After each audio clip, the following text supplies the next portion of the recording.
March 23, 1945. Reims, France. Supreme Headquarters, Allied Expeditionary Force.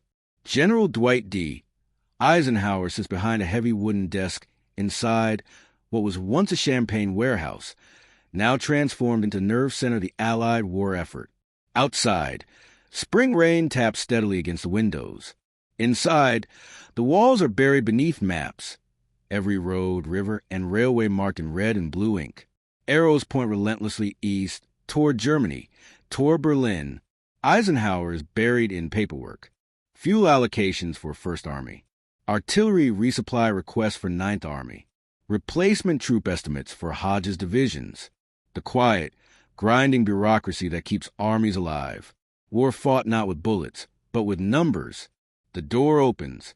General Walter Bedell Smith, Eisenhower's chief of staff, steps inside. His expression is neutral, controlled. In his hand, a single sheet of paper, a prisoner of war status report. Third Army, dated March 23, 1945, 0600 hours. Smith places it on the desk without speaking. Eisenhower glances down. His pen stops mid-signature. He reads a figure once, then again. His face goes completely still. Not anger, not shock. The kind of silence that comes when the mind refuses to accept what it's seeing. 50? Eisenhower says quietly, "Yes, sir. 50,000? 50,000 prisoners captured overnight. 18 hours, to be precise." Eisenhower looks up slowly. "Check this again." "Already done, sir. Twice." Smith continues. 12 Corps reports 28,000. XX Corps reports 22,000. Total confirmed prisoners captured between 1,800 hours March 22nd and 1,200 hours March 23rd. 50,127 enemy personnel. Eisenhower sets his pen down. He pulls another report from the pile. 21st Army Group statistics. Montgomery's command. 4 weeks of fighting. 8 divisions engaged. 47,000 prisoners total. Patton has surpassed that number in less than 1 day. How many POW enclosures does Third Army have operational? Eisenhower asks. 17, sir. They're requesting 12 more. Emergency priority. 12 more. Eisenhower repeats. Why? They've exhausted their barbed wire supply, sir. Eisenhower stares at him. Ran out of barbed wire in 1 night? Yes, sir. According to Geneva Convention standards, containing 50,000 prisoners, requires roughly 90 miles of fencing. Third Army used the entire theater allocation before dawn. Eisenhower exhales slowly. That shouldn't be possible. Smith doesn't blink. Apparently it is when George Patton is involved. Eisenhower stands and walks to the operations map. His finger traces Third Army's positions, the Palatinate Pocket. A triangle of German-held territory between the Rhine, the Moselle, and the Siegfried Line. Intelligence estimated 2 weeks to clear it. Patton cleared it in 3 days. "Give me Third Army headquarters," Eisenhower says. But the prisoners weren't even the real problem, because Patton hadn't asked permission for any of it. Eisenhower remained standing at the map. The room felt smaller now. Outside, the rain continued, indifferent to numbers, indifferent to war. Inside, 50,000 German soldiers sat behind barbed wire that hadn't existed the night before. Patton hadn't just defeated enemy units. He had broken Allied planning assumptions. Who authorized this advance? Eisenhower asked, his voice calm, but sharpened. Smith already knew the answer. "No one, sir." Silence again. Eisenhower turned slowly. "No one meaning?" Third Army crossed phase lines without clearance. 12 Corps pushed 30 miles beyond approved objectives. XX Corps executed encirclement maneuvers that were never submitted for approval. Eisenhower nodded once. Patton had done exactly what Patton always did. Ignored the plan. Rewritten it with speed. And Montgomery? Eisenhower asked. "Has he seen this report?" Smith hesitated half a second. "Yes, sir. It was forwarded to 21st Army Group an hour ago. And no response yet." Eisenhower almost smiled. Almost. Because he already knew what Montgomery would say. Too fast. Too reckless, too dangerous. But numbers were numbers. 50,000 prisoners did not lie. Eisenhower returned to his desk and sat down heavily. He picked up the phone. "Put me through to Third Army," he said. The line crackled. Seconds passed. Then a voice. "Third Army Headquarters. This is Eisenhower." There was a pause on the other end. Then, "Stand by, sir." Moments later, General Patton speaking. Patton's voice was sharp, energized, almost cheerful. "George," Eisenhower said slowly, "I have a prisoner count report in front of me." "Yes, sir. 50,000 Germans." "That sounds about right." Eisenhower closed his eyes for one brief second. "That was not an estimate, George. That was confirmed." "Yes, sir. You captured more prisoners overnight than Montgomery has in a month." A pause. Then Patton spoke. "Sir, the Germans were finished. They just didn't know it yet." Eisenhower leaned forward. "You advanced without authorization." "Yes, sir." "You exhausted theater barbed wire reserves." "Yes, sir." "You crossed multiple Army group boundaries." "Yes, sir." Patton waited. Eisenhower's voice dropped. "You could have collapsed your supply lines." "Yes, sir." "You could have walked straight into a counterattack." "Yes, sir." Another pause. Then Eisenhower said the words no one in the room expected. "But you didn't." Patton said nothing. Eisenhower continued. "You destroyed an entire German pocket faster than SHAF believed possible." "Yes, sir." "You captured 50,000 enemy troops without a major engagement." "Yes, sir." Eisenhower exhaled. "George, do you realize what you've just done?" Patton answered instantly. "Yes, sir." "What?" "You've just shortened the war." The room was silent. Smith watched Eisenhower carefully. Eisenhower finally spoke. "I should relieve you." Patton didn't hesitate. "Yes, sir." "I won't." Patton exhaled audibly now. "But you will not do this again." There it was. The lie both men understood. Patton would absolutely do it again. "Understood, sir," Patton said. Eisenhower hung up the phone. He remained seated, staring at nothing. Smith spoke carefully. "Sir, Montgomery will protest." Eisenhower nodded. "So will Bradley." "And the Soviets?" Eisenhower looked back at the map, the red arrows pointing east. "They'll hear about this," he said quietly. "Everyone will." Because Patton hadn't just captured Germans. He had proven something far more dangerous, that the war could be won faster, and that Eisenhower's greatest weapon was also his greatest problem. George S. Patton. The reaction did not come immediately. It never did. In war, explosions were loud, but consequences arrived quietly. By the time the rain stopped in Reims, the prisoner numbers had already reached London. Shafe's encrypted cables crossed the channel within hours. At Supreme Headquarters in Bushy Park, Montgomery staff officers read the figures in disbelief. 50,000. Not a typo. Not an estimate. Confirmed. Montgomery himself read the report twice. Then a third time. He said nothing. He folded the paper neatly, placed it on his desk, and stared out the window. For weeks, Montgomery had argued that the Germans west of the Rhine were still dangerous, still capable of organized resistance, that Allied advances must be deliberate, controlled, methodical. Patton had just erased that argument in 18 hours. Montgomery turned to his chief of staff. "Send this to Eisenhower," he said evenly. "It already came from him, sir." Montgomery's jaw tightened. "Then draft my response." "What should it say?" Montgomery paused. Then, "That uncontrolled exploitation jeopardizes coalition cohesion and risks catastrophic overextension." A polite way of saying, Patton is dangerous. Back in Reims, Eisenhower was already dealing with the fallout. Bradley arrived just after noon. He didn't bother sitting down. 50,000? Bradley said. "Jesus, Ike." "Yes." "He didn't even tell me." "I know." Bradley rubbed his face. "Monty's furious." "I know." "And the Russians?" Eisenhower didn't answer immediately, because this was the real problem. Patton's prisoners weren't just Germans. They were leverage, Every division Patton destroyed west of the Elbe was a division the Soviets would never face, and Stalin noticed numbers. Always. By evening, Moscow had its own intelligence summary. Third Army, rapid advance, mass surrender. Soviet analysts underlined one phrase: American forces advancing faster than agreed phase lines.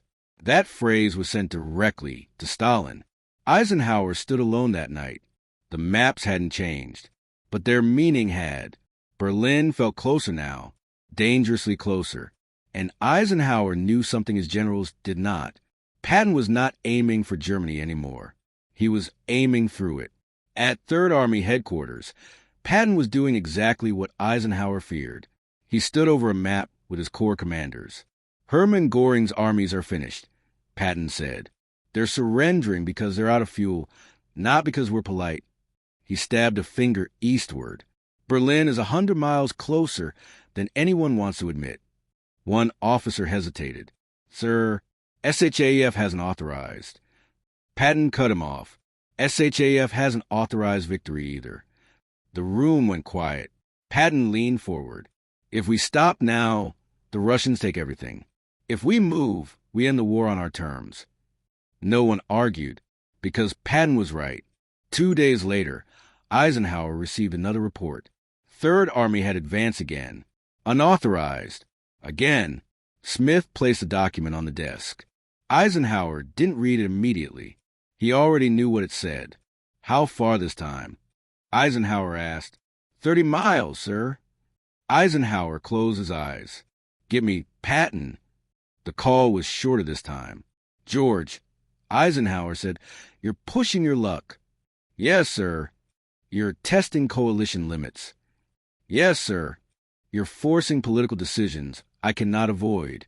Patton didn't deny it. Sir, he said, with respect, politics didn't win Normandy. Speed did. Eisenhower stood. This war is not just about Germany.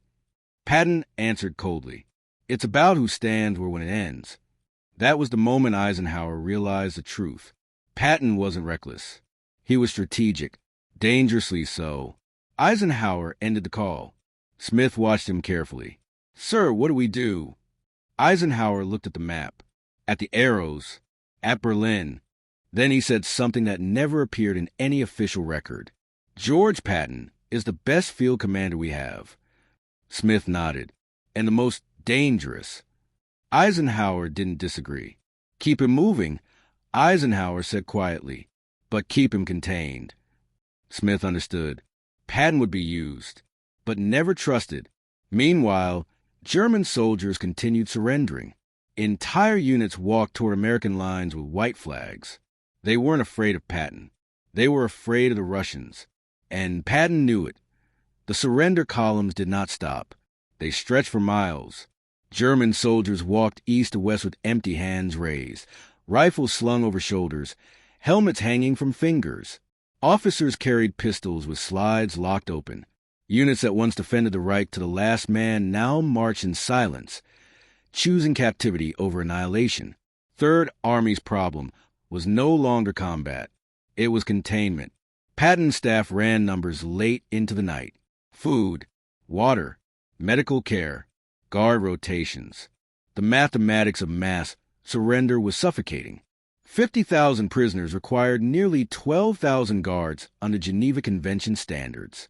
Patton had neither, so he improvised. Captured Germans guarded captured Germans. American MPs supervised from towers built out of ammunition crates and captured lumber. It worked, because fear did the rest. Fear of the East. That fear did not go unnoticed in Moscow. On March 25th, Stalin summoned his military council. Zhukov, Vasilevsky, Molotov. The briefing was blunt. American Third Army advances exceeded agreed operational boundaries. German formations collapsing into American captivity instead of Soviet lines. Stalin listened without interruption. Then he asked one question. How far is Patton from Berlin? The room went quiet. Zhukov answered carefully. Approximately 190 miles. Comrade General Secretary. Stalin nodded. Too close. Orders went out that night. Red Army forces would accelerate, regardless of losses. Berlin was no longer a military objective. It was a political one. Eisenhower felt the pressure immediately.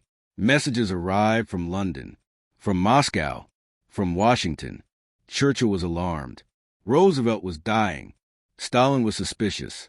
And Patton was advancing. At NDF, Eisenhower gathered the senior commanders: Bradley, Montgomery, Tedder, Smith.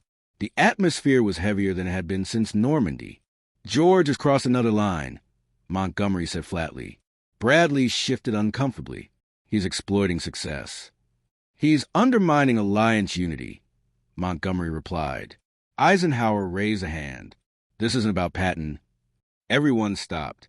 "This is about what happens after the war." He pointed to the map. "Every mile Patton advances is a mile the Russians won't occupy." Silence. "And that," Eisenhower continued, "is exactly why Stalin doesn't trust us." Montgomery leaned forward. "Then stop him." Eisenhower didn't answer immediately, because stopping Patton meant something else. Admitting that speed, American speed, was now politically dangerous. That victory had boundaries. That dominance must be managed. Eisenhower finally spoke. "We will halt at the agreed line." Bradley looked up sharply. "You're giving Berlin to the Russians." Eisenhower met his eyes. "Yes." The order was drafted carefully, not as a halt, but as a reorientation. Third Army was to consolidate, secure flanks, prepare for a post-war occupation. The language was bureaucratic. The meaning was brutal. Patton was being caged. The message reached Third Army on March 27th. Patton read it once. Then again, he folded it slowly and smiled, not because he agreed, but because he understood. "They're afraid," he said quietly. One of his staff officers asked, "Of what, sir?" Patton tapped the map. "Of finishing the war." He turned away. "We could be in Prague in a week. Vienna in days. Berlin before the Russians bleed 1,000,000 men." He paused. "But they don't want to win that way." The officer hesitated. "Then what do they want, sir?" Patton answered without hesitation. "To stop the wrong enemy." That night, Patton wrote in his diary, "We have destroyed the German army, but we are preparing to surrender Europe to the Soviets. This is madness." He underlined the word twice. Eisenhower did not sleep. He knew Patton's mind. He had known it since North Africa. Patton did not see war as a phase. He saw it as a sequence. Germany was only one chapter, and Eisenhower knew something else. If Patton ever said those thoughts out loud, the war would not survive the politics. Neither would Patton. The next morning, another report arrived. Third Army had stopped advancing. Patton had obeyed, but the damage was done. 50,000 prisoners. Collapsed German resistance. A line drawn too late. History had already noticed, and Eisenhower finally said it. Not in a memo, not in public, but to Smith alone. If George had been allowed to run, this war would have ended differently. Smith looked at him. Better? Eisenhower stared at the map. Cleaner. The meeting was unavoidable. For 2 days, Eisenhower delayed it, not because he feared Patton, but because he understood him. Patton was not reckless. He was not undisciplined. He was not disobedient in the way politicians like to believe. Patton was something far more dangerous. He was right too often, and now. After 50,000 German prisoners collapsed into American hands in a single night, the illusion that the war still followed careful Allied planning had shattered. Patton had exposed the truth. Germany was finished. What remained was not war. It was negotiation with history. On March 29, 1945, Eisenhower flew to Third Army headquarters. No entourage, no press, no ceremony. Just Eisenhower, Bedell Smith, and a single liaison officer. Patton met him outside the command tent. Helmet off, gloves tucked under his arm. Perfect posture, perfect salute.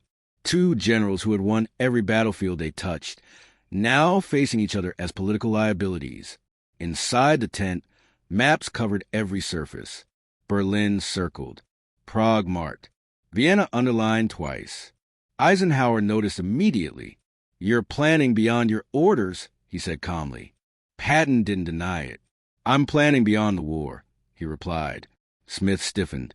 Eisenhower raised a hand, then looked directly at Patton. "You crossed operational boundaries." Patton stepped closer to the map. "Operational boundaries no longer exist, sir. The German army has collapsed. What we're doing now is choosing who occupies Europe." Silence. Heavy, uncomfortable. Eisenhower finally spoke. "The agreements stand." Patton laughed once. A short, humorless sound. "Agreements with whom?" "With our allies." Patton turned. "You mean Stalin?" Eisenhower didn't answer. Patton continued. "He's not an ally. He's the next enemy. And every mile we don't take now, he will—" Smith cut in sharply. "This isn't your call." Patton snapped back instantly. "It should be, because I'm the one watching Germans surrender to us instead of the Russians." Eisenhower's voice hardened. "That's exactly the problem." Patton froze. "For the first time," Eisenhower continued, "your success is destabilizing the alliance." Patton stared at him. "You're telling me to stop winning?" Eisenhower met his gaze. "I'm telling you the war doesn't end when the shooting stops." Patton's jaw tightened. "That's when it starts." Eisenhower stepped closer to the table. "You don't see the bigger picture." Patton leaned forward. "I see it perfectly. We are about to trade one dictatorship for another." Eisenhower exhaled. This war was not fought to replace Hitler with Stalin. Patton's voice dropped. "Then why are we handing him half of Europe?" The tent felt smaller. Hotter. Eisenhower finally said the sentence he would never repeat publicly. "If we push further east, we risk another war immediately." Patton didn't hesitate. "Then let's finish that one too." Smith looked horrified. Eisenhower closed his eyes for a moment. When he opened them, the decision was already made. "You will hold position." Patton straightened. "You're ordering me to stop?" "Yes." Patton saluted. "Perfect. Mechanical. Final. As ordered." Outside the tent, Patton's staff waited. No one spoke. They could feel it. Something had broken. Not discipline. Trust. That night, Eisenhower wrote privately, "George sees the war as a straight line. I see it as a fragile balance. History will decide which of us was right." He never shared that note. Within days, Patton's advance was effectively frozen. Third Army became an occupation force. Orders shifted from attack to administration. Paper replaced momentum. The fastest army in Europe was shackled by diplomacy. Patton complied. Publicly. Privately, he grew volatile. His diary entries sharpened. "We defeated the wrong enemy first. This peace will cost millions later." Politicians fear victory. And Eisenhower watched carefully. Because Patton had crossed another invisible line. Not militarily. Verbally. Patton spoke too openly. Too honestly. About Russia. About Stalin. About the future. In Washington, that was unacceptable. The war needed unity, not truth. In May, the order came. Patton would be reassigned. Quietly. No disgrace. No court-martial. Just removal. Eisenhower signed it himself. His hand hesitated, then moved. Later, he told Smith only this: "History may forgive George. Politics never will." The irony was brutal. Patton had captured 50,000 Germans overnight. But he had captured something else. The future. And that was something Eisenhower could not allow him to hold. By the time Berlin fell to the Soviets, the lines were permanent. Occupation zones hardened. Iron curtains began forming in silence. Eisenhower stood before reporters and spoke a peace. Patton stood alone and watched Europe divide. Years later, Eisenhower will be asked if the Allies should have taken Berlin. He paused, then said carefully, "The cost would have been unacceptable." But he never explained what kind of cost. Lives or consequences?